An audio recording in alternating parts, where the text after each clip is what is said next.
kadalasan yung mga nagbaba sa akin, yung mga maliliit lang din ang motor. Say? Ano Say? Shout out. Shout out.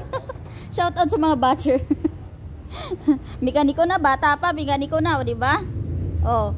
Yung mga ano, ang dami kong nakikitang ko mga comment section. Sa comment section. Pagtingin ko ng mga ano nila, mga profile nila, Diyos ko naman, yung mga motor, hindi ako ano ha, hindi ako nag-aano sa mga maliit na motor ha, kasi kami may mga maliit din kami na motor, may Inmax ako, may ano kami, may Honda Click 160, so mga ano yan, yung mga service dito.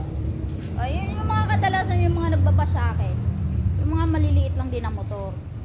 So totoo naman kasi na hindi talaga pwede yung mga big bike, hindi talaga siya pwede sa mga traffic area, or di kaya pwede ibabad sa traffic.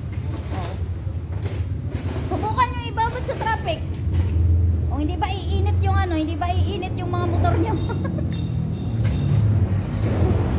Tsaka walang personalan, oh, di ba? Walang personalan, dapat chill lang tayo. Tingnan yung mga motor namin dito, ha? Oh, mga motor. Oh, nakapila yung mga motor. Oh. Oh, di ba? O kung hindi mga magaling yung mga mekaniko dito, hindi pipilahan to. Ano ba kayo? Ha? Oh, since way back 2020 to, ang shop, ipakita ko sa inyo kung gaano kalakas yung shop dati. Ha? 2021 ba? Oh, maliit pa yung shop natin dati, di ba? 42 square meter lang. 42 lang ba? Oh, hinati pa yung 42 square meter, hinati pa sa dalawa. O nagiging 20 square meter na lang. Dalawang ganito lang, dalawang motor lang makapasok talaga sa loob, kasunod. Ayan, sa pagkadating sa loob, wala na. Hindi ka na makapag-park doon sa loob ng tatlo na ganito. Ayan. Pero hanggang sa labas, maraming pila sa labas. Diba? Tsaka, hoy, ikabit na raw yung ano, yung sa Z1000. Sino nagkakabit nun? Kuya Wansyo? Hindi po ako nagagaling-galingan. Kayo yung ano dyan. Kayo yung ano tawag dyan. Naggagaling-galingan. Dahil kami sa larangan ng pagmimikaniko, may mga alam naman talaga kami. Kasi hindi naman kami gagalaw ng isang motor kung wala kaming alam. Okay? Hindi kami gagalaw ng isang motor kung wala naman kaming alam. Kasi unang-una, okay, unang-una, yung motor, hindi lang basta-basta motor yan, mga busing. Hindi basta-basta mga motor yan dahil malaking halaga ang mga motor nila. So, kung wala kaming alam, ba't namin gagalawin? Kaya sa mga nagko-comment dyan na akala mo naman perfecto, ano, perfecto. Akala mo naman, pag makakomment, akala mo may alam talaga.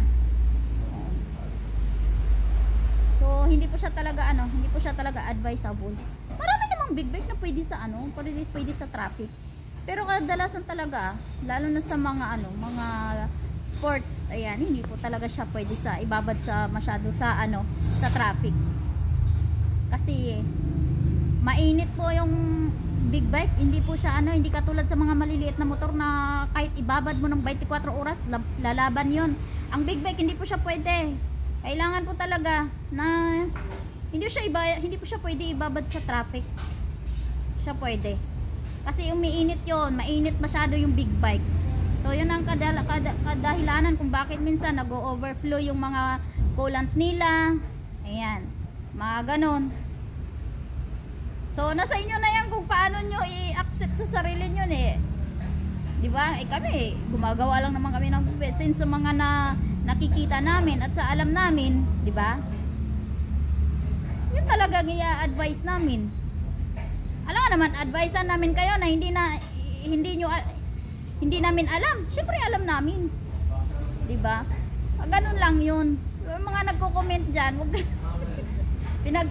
nakita ko nag-aaway pa yung iba sa comment section. Tapos nakita ko ang dami ko dong mga basher. Oh, shout out sa inyo ha. Shout out sa inyo mga basher. 'Di ba? Pero wag kayong mag-away-away diyan sa comment section. Magmahalan kayo diyan kasi ako kalmado lang kayo. Inom-inom ra kape, giatay lang. Ban! Ang dami nating basher eh. About sa BMW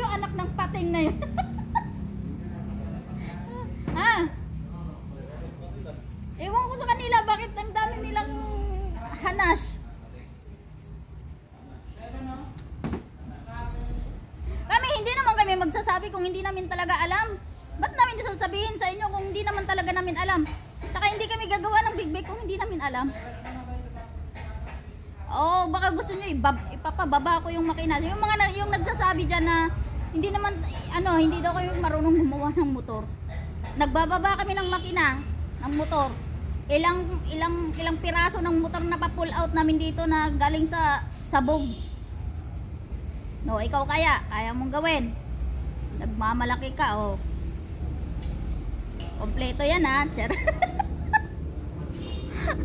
Hindi, wag kayong ganyan. Tapos na yung mga yung iba diyan, nagko-comment. Tapos nakita ko, pagtingin ko sa mga nila, Diyos ko naman. Tangina eh. Ayaw ko na lang magsalita, sorry.